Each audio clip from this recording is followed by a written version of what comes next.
Vous avez du mal à gérer le coucher de votre enfant? Bébé a du mal à s'endormir tout seul? Ou alors le petit a toujours plein de choses à faire au moment d'aller faire dodo? J'ai soif, pipi, caca. L'étiquette du pyjama me gêne. Mais maman, j'ai encore faim. Ou alors il peut déjà exprimer qu'il a peur des cauchemars, de l'obscurité ou d'être tout seul. Du coup, vous vous posez plein de questions. Est-ce que je suis en train de l'habituer à ma présence et il aura besoin de moi pour aller s'endormir jusqu'à l'âge de 15 ans, voire 30 ans? Comment est-ce que je vais pouvoir avoir une vie de couple? Est-ce que je dois le laisser pleurer ou pas? Mais surtout, comment gérer le coucher des enfants sans que eux ils souffrent, sans que nous on souffre, et en plus pouvoir penser à vous en même temps.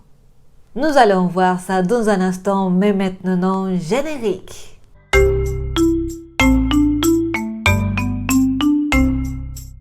Bonjour, je suis Irène, vous êtes sur la chaîne de Petit Dorémy, où vous trouverez des conseils et des astuces pour mettre en place des activités musicales chez vous pour faire des ateliers d'éveil musical dans votre structure.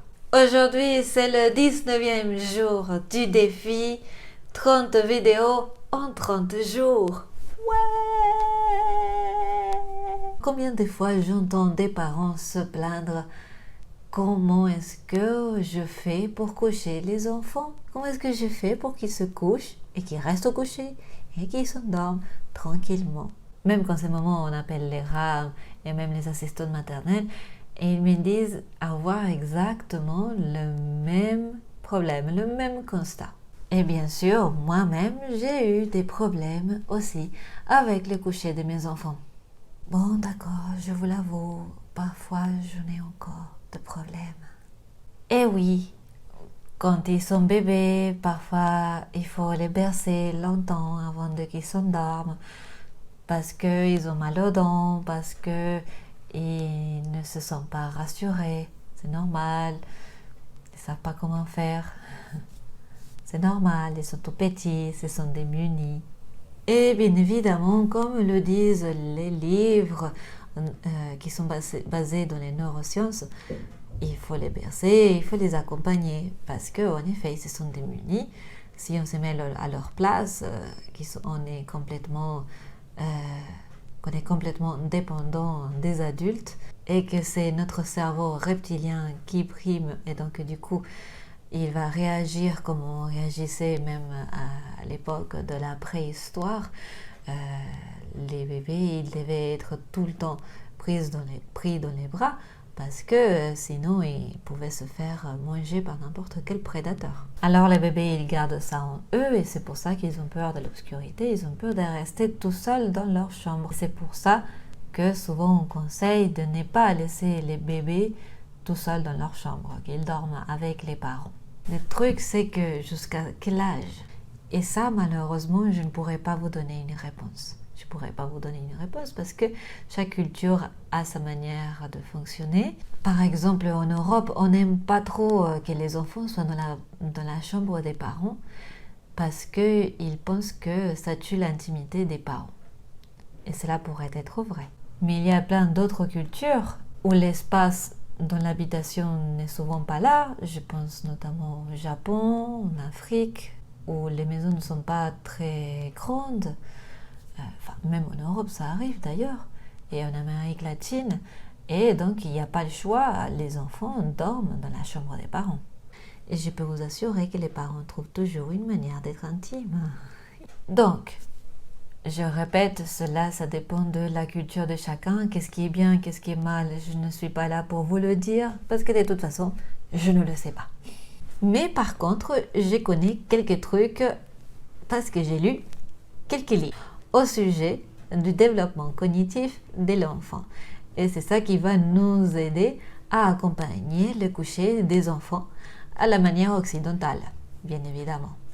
Donc, comme je vous disais, quand ils sont bébés, c'est le cerveau reptilien qui va primer. Et donc, leur peur, il est complètement irrationnel, mais elle est très forte et on n'y peut rien. Il faut rassurer le bébé, il faut le bercer jusqu'à ce qu'il s'endorme, puis essayer de le poser.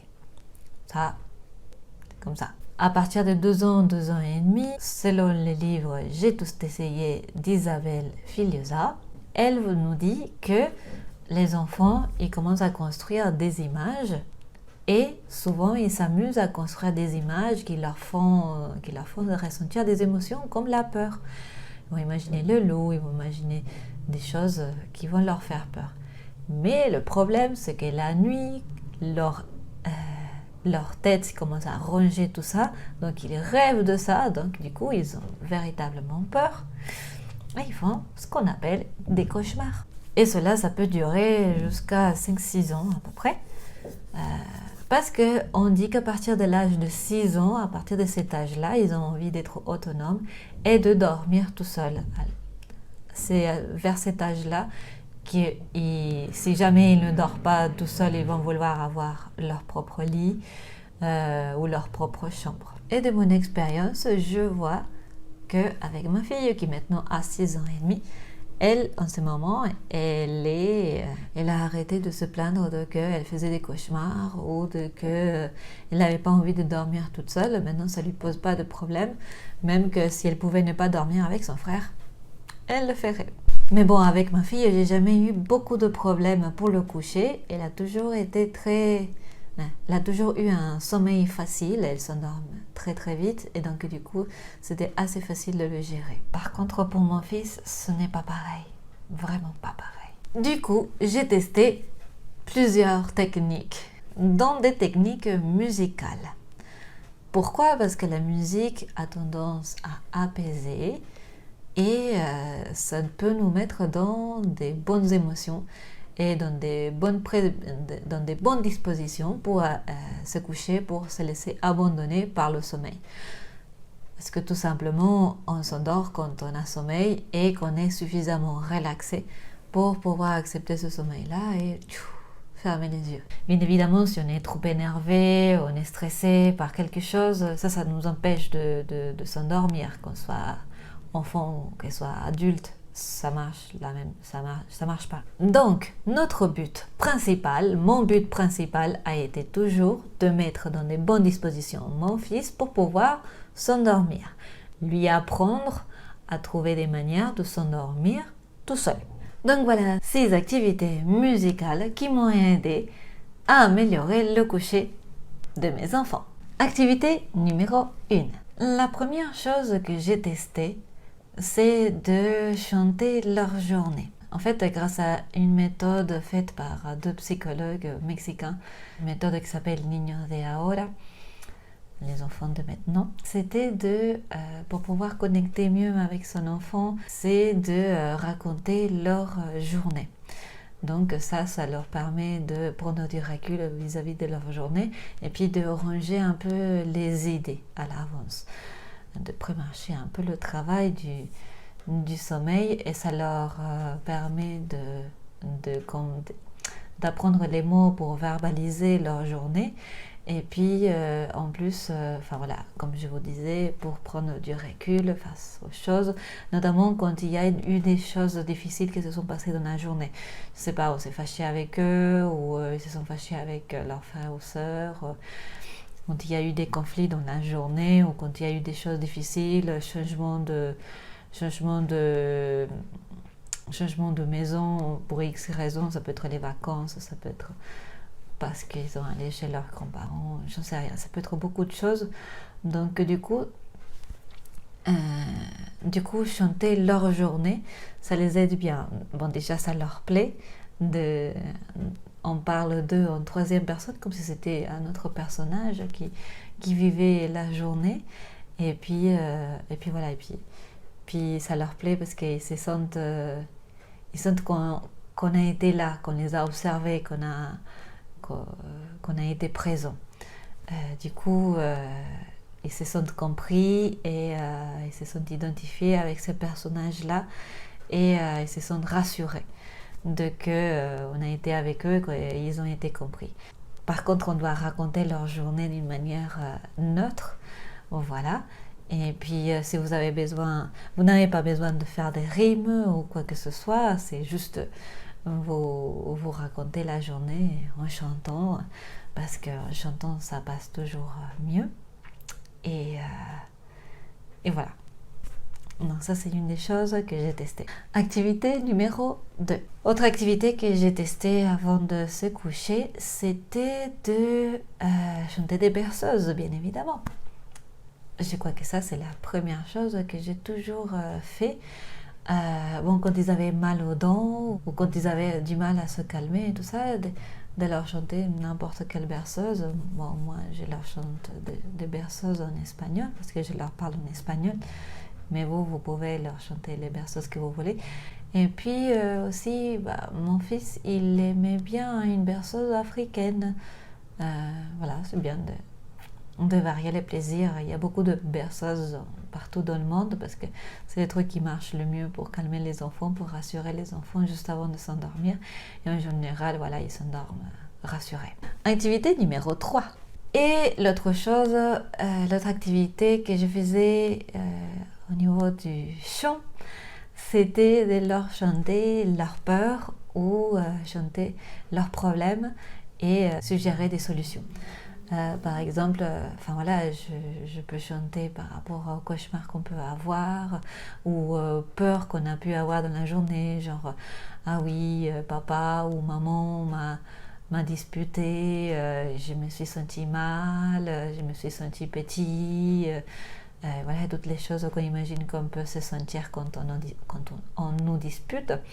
Et puis essayer de trouver la solution, voilà, de dire la colère de papa et maman appartient à papa et maman, voilà, papa et maman ils peuvent avoir des problèmes et donc du coup devenir colériques facilement, ou voilà, pour qu'ils essayent de ne pas se sentir responsables de la colère des parents. Ça, ou alors on peut leur chanter je ne sais pas, une autre manière d'affronter la colère. Je ne sais pas si se sont disputés avec quelqu'un, de comment faire pour ne pas être violent, ou des choses comme ça. Ou alors ce que je faisais quand ils étaient tout bébés et qu'ils avaient mal aux dents, encore une fois, parce que ça c'est le problème le plus difficile à gérer. Voilà, je leur chantais la douleur. Je leur disais oui, tu as mal aux dents. Oui, ça fait mal quand ça pousse, tu ne sais pas comment contrôler cette douleur-là, tu voudrais qu'elle parte et tout ça. Mais maman t'aime, je suis là pour toi, pour t'accompagner, pour soulager ta douleur, pour t'accompagner dans ta douleur et tout ça. Bon, beaucoup de fois je leur donnais du Doliprane et j'attendais à que ça fasse effet en leur chantant comme ça. Parce que bon, parfois il n'y a pas grand chose d'autre à faire que leur donner quelque chose qui les soulage, et donc voilà quoi. Et puis j'ai marché avec eux, je les mettais dans des écharpes de portage et je me faisais de l'appartement et j'ai marché en leur tapant la clave sur les fesses comme ça, tout doucement bien évidemment, mais c'était juste pour les bercer, et en leur chantant avec un air de candombe que moi je connais, je leur chantais voilà ça, leur douleur, et le suggérer voilà de se relâcher, de me faire confiance, de se faire confiance, de faire confiance dans son corps, et que tout va bien se passer, que ça va passer à un moment donné et qu'ils vont pouvoir s'endormir. Activité numéro 4. Ensuite, j'ai testé la méditation. Je le fais encore de temps en temps.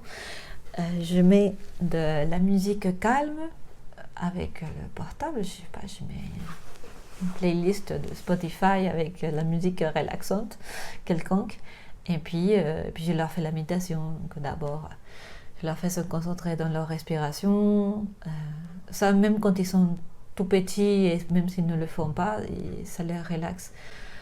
On décrit qu'est-ce qui se passe quand on inhale, quand on exhale, voilà, qu'il relâche d'abord les pieds, ensuite je remonte, talons,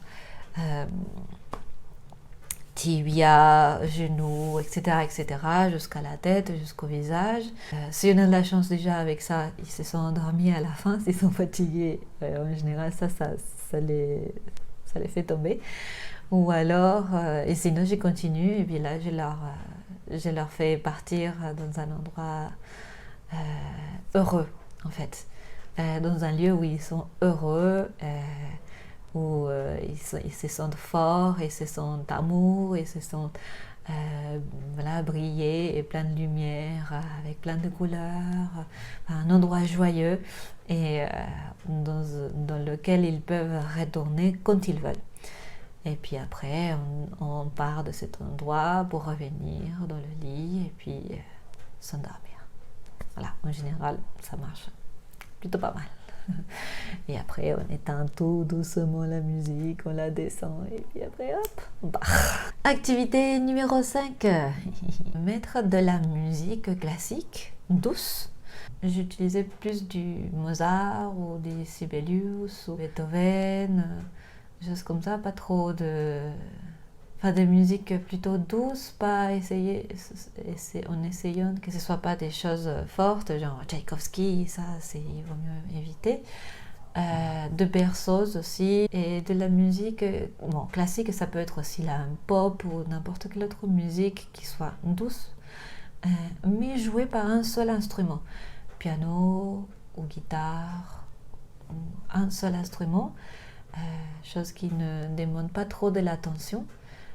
Au début, que ça demande suffisamment d'attention à l'enfant pour qu'il oublie ses peurs, pour qu'il oublie ses tracas, et donc qu'il relâche son corps et qu'il laisse le sommeil venir, mais qu'il ne demande pas trop d'attention non plus pour qu'il ne reste pas avec la musique et que ça le maintienne éveillé. Les voix, par exemple, ça ne marche pas. Enfin, en tout cas, avec mes enfants, ça n'a pas du tout marché. La première fois, s'ils sont très fatigués, ça oui, mais sinon, ça ne marche pas trop pour ça, parce que ça le maintient l'attention, parce qu'ils veulent comprendre ce qu'ils disent, parce que voilà, ils vont faire attention aux mots, ils vont faire attention à chaque son, ils vont faire attention à chaque instrument. Donc, il vaut mieux un seul instrument, un truc, voilà, tout doux, et puis toujours le même instrument, et à peu près le même volume à chaque fois. Ça, il y a des playlists sur Spotify, sinon vous faites votre propre playlist. Moi j'ai mes propres playlists par exemple, peut-être que je pourrais les partager. Si vous voulez que je les partage, faites-moi un commentaire. Activité numéro 6. Cette activité-là est surtout pour les personnes qui habitent en maison et qui n'ont pas des voisins. Parce que si vous avez des voisins, il vaut mieux pas. Parfois, les enfants ils ne peuvent pas s'endormir parce qu'ils ne se sont pas suffisamment déchargés, ils ne se sont pas suffisamment dépensés physiquement dans la journée. Là, ça peut arriver surtout maintenant avec tous ces problèmes de Covid, qu'il n'y a pas d'activité physique suffisante à l'école. C'est possible qu'il y ait ces problèmes-là. Et donc, du coup, si vous pouvez faire du bruit, ce que vous pouvez faire, c'est une séance de défoulement à travers les percussions. Donc, vous prenez les percussions tous ensemble, en famille, et puis vous jouez les différentes émotions, par exemple, ou on peut, encore une fois, décrire la journée, voir qu'est-ce qui s'est passé dans la journée, et jouer la journée, dans les différentes émotions qu'on a eues dans la journée. L'histoire, c'est défouler, c'est de lâcher tout ce qu'on a à l'intérieur pour après faire une séance de relaxation et là pouvoir s'endormir. Donc voilà pour les activités musicales qui peuvent vous aider à gérer le coucher de votre enfant. J'espère que ces activités vont vous aider. Dites-moi laquelle vous allez essayer aujourd'hui. Dites-le moi en commentaire. N'oubliez pas de vous abonner à la chaîne si vous voulez avoir d'autres suggestions, activités, conseils pour mettre en place des activités musicales chez vous ou dans votre structure. Mettez un petit like et on se voit à demain pour la suite du défi.